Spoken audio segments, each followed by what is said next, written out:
In this lesson we're going to look at measuring reaction rate using precipitation.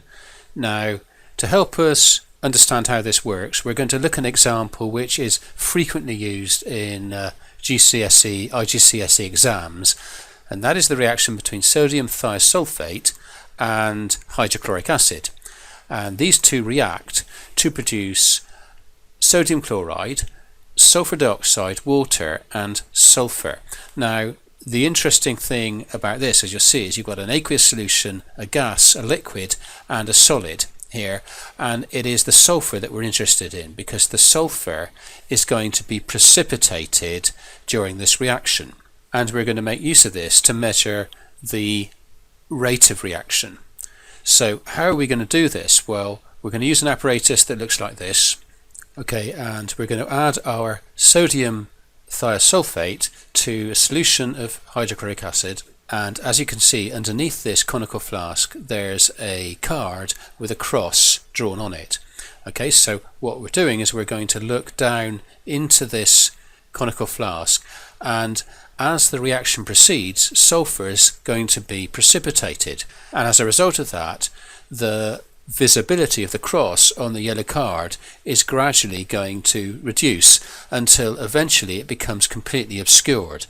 So when sufficient sulfur has been precipitated into the solution, you won't be able to see the cross on the card.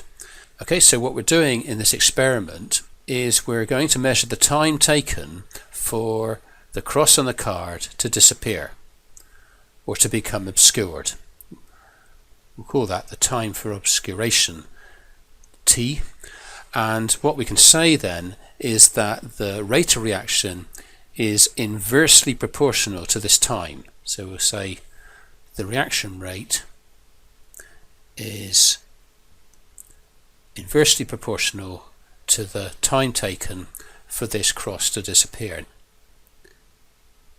That means that the longer the reaction takes, that's to say the longer it takes for the sulfur to become precipitated and for the cross to disappear, then the slower the reaction rate or the rate of the reaction.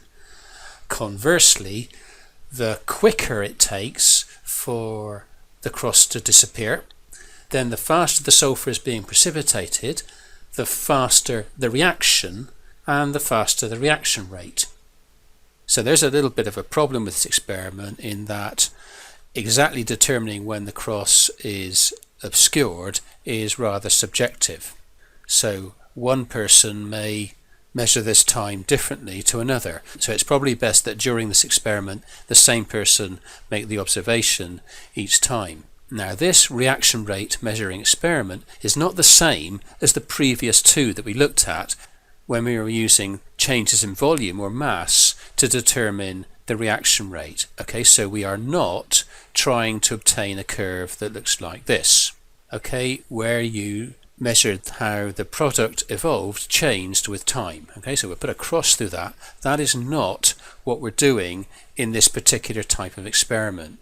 Okay, so what we're doing here is rather than explicitly determining how the reaction evolves with time, what we're doing is we're investigating the effect of changing one parameter on the reaction rate. So we may be looking, for example, at how the temperature of the acid solution affects the rate of reaction, or we may be observing how the concentration of the acid solution affects the rate of reaction, or for example the crystal size of the sodium thiosulfate, or whether some catalyst can affect the rate of reaction in this particular case. Okay, so for example what you would be doing is you would be doing this experiment and repeating exactly the same experiment a number of times.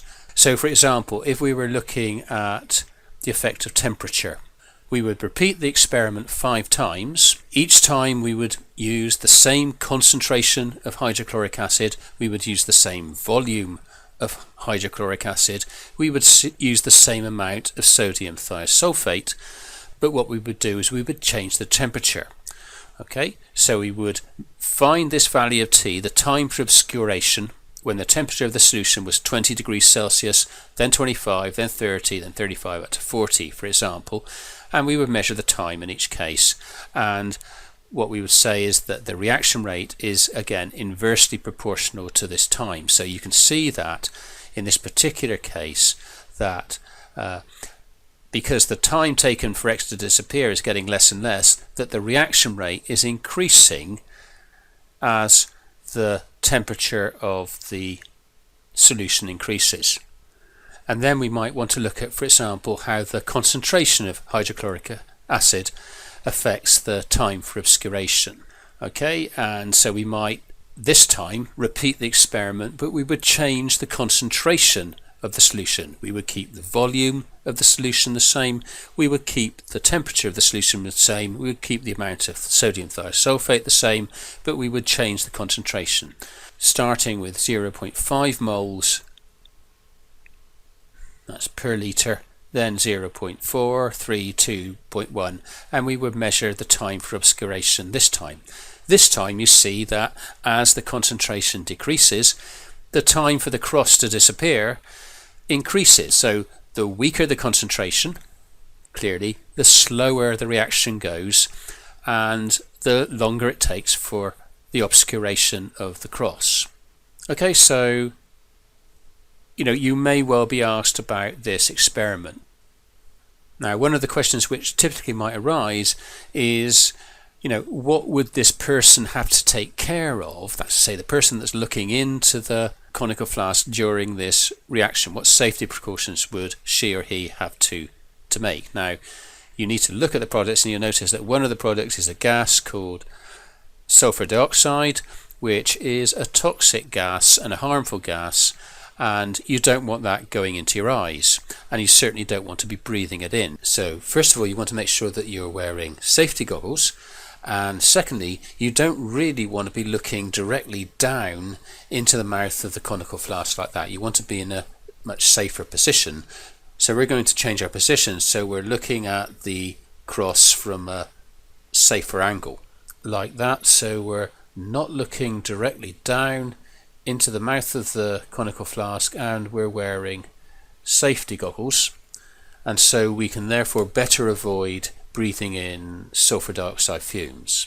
Okay, and I'm just emphasizing here, it's not really very obvious from this diagram, but we really want to be at a safe-ish distance, maybe 30 centimeters or so away from the conical flask. So we'll put a safe distance here.